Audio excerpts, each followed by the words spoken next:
Today we will be dishing out some discipline onto this thing. We are going to be smashing this new tablet, a tablet that promises to be super resistant to impacts, hits and such. We're seeing a rugged tablet. We've seen a few of these previously on the channel and you're going to see me smash down on it. We'll see on this review, of course, what I've liked about this tablet, what I haven't liked of it, and of course we'll do a performance test on it with the hammer. If you want to see how it goes, you know what to do. Stay right here on Tech Ground. Alright guys, let's get started. This tablet is the RT8 model from Oukitel, and as I said, we are going to be smashing it. At the end of the video, we'll be giving it the hammer test, but before that, we'll talk about its characteristics. I'll be commenting on the features that I've liked the most, as well as the things that I have liked the least. And as always, we will begin with the unboxing. In this case, we have a pretty simple white box, a bit larger than usual, and when we open it, we find ourselves with the tablet. We also get some sort of string, a sort of strap that we can attach to the tablet to hang it from our necks, for example, or carry it on our arms. We also get the USB-C charger and the double USB-C cables. Besides that, we also get what looks like a screwdriver. And by lifting the next cover, we also get some sort of frame that we can set up on our RT8. And as you can see, I have already set it up, and this is interchangeable, as the screws that come with this thing can be removed with the included screwdriver, as well as some extra screws in case we lose some of them, and we can mount different frame styles on it. One of them would be this one, which I believe is the most interesting one, the one that I like the most, and the other styles would be like handles. I find this one to be the most interesting because it will allow us to have a stronger grip on the tablet, as well as put it in different positions. It can also serve as a stand so that we can use it as a tripod and position the tablet in whatever way we desire. Visually, the device gives off a feeling of sturdiness, as this tablet predominantly has the colors black and orange on it. We can also find the Oukitel logo on the back side, right in the middle of it, as well as some orange lines styling it.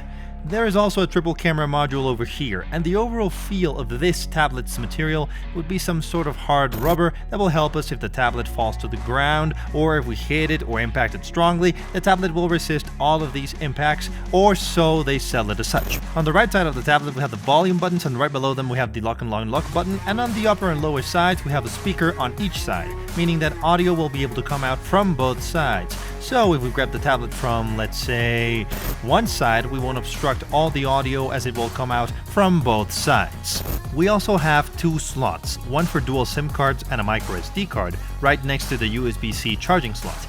And both of them would be covered by their own little flap that will prevent water from entering the slots if the tablet gets wet. We are also looking at a tablet that is a little thicker than usual, of course, due to the protection it already has. It is 15 millimeters thick and it weighs, let's put it on the scale, exactly 999 grams, so pretty much a kilogram of weight. It has an 11-inch display with full HD resolution and a pixel per inch density of 206. It also comes covered in Corning Gorilla Glass 5, and the screen's technology would be powered by IPS technology. In regards to the screen's quality, well, you're seeing it for yourselves. I wouldn't point out the screen's quality as one of the points in favor of this tablet. Although it's true, we aren't looking at very bad quality, it's not horrendous, but yeah, it's not the most predominant feature on this tablet.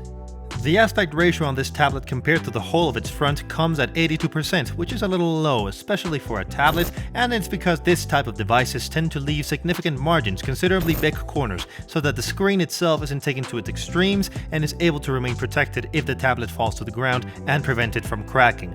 Obviously, it isn't indestructible, but the more you tuck in the display, the more protection it will have against possible impacts.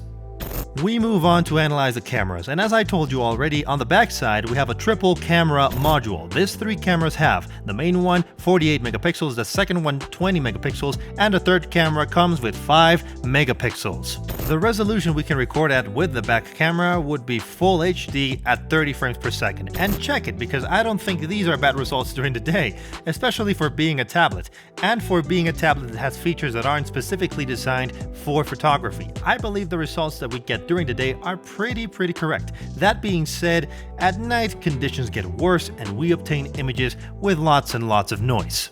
The selfie camera is pretty okay, pretty sloppy, and as I always do, I recorded two small video fragments with the frontal camera for you during the day and during the night, and I'll leave them right here for you. Alright, let's begin this small video test with the Oukitel RT8. I'm recording this video on the tablet, on the street. It's a little weird.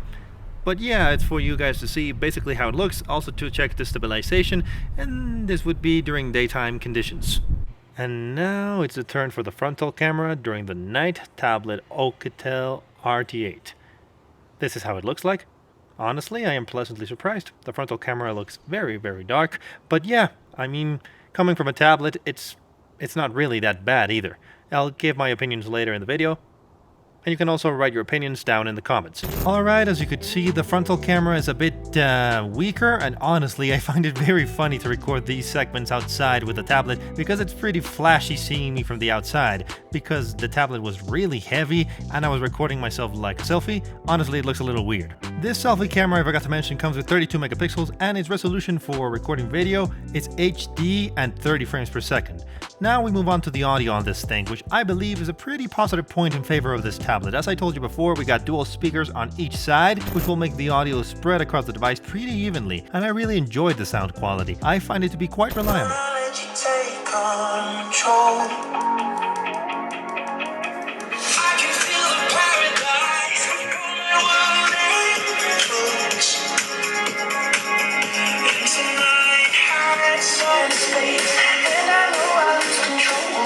We are looking at a device that comes installed with Android OS 13. It has 6 GB of RAM, 256 GB of storage, and it also comes with the MediaTek Helio G99 processor, which we have tested on an infinite number of devices here on this channel. We know that it's a mid-end processor that delivers perfectly to expectations. A processor that, when playing games, and I've also conducted various performance tests, it runs perfectly. But it'll never be, as I previously stated, a high-end processor. It won't be focused on powering a gaming device. But if we want to play games now and then, if we want to multitask, if we want an agile device, then this processor would deliver perfectly. Having said that, let's move on to the resistance test that I had promised you before, and I'll leave it for you up next.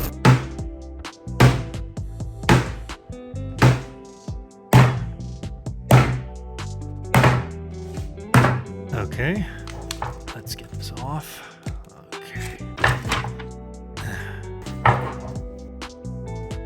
And it looks like it survived.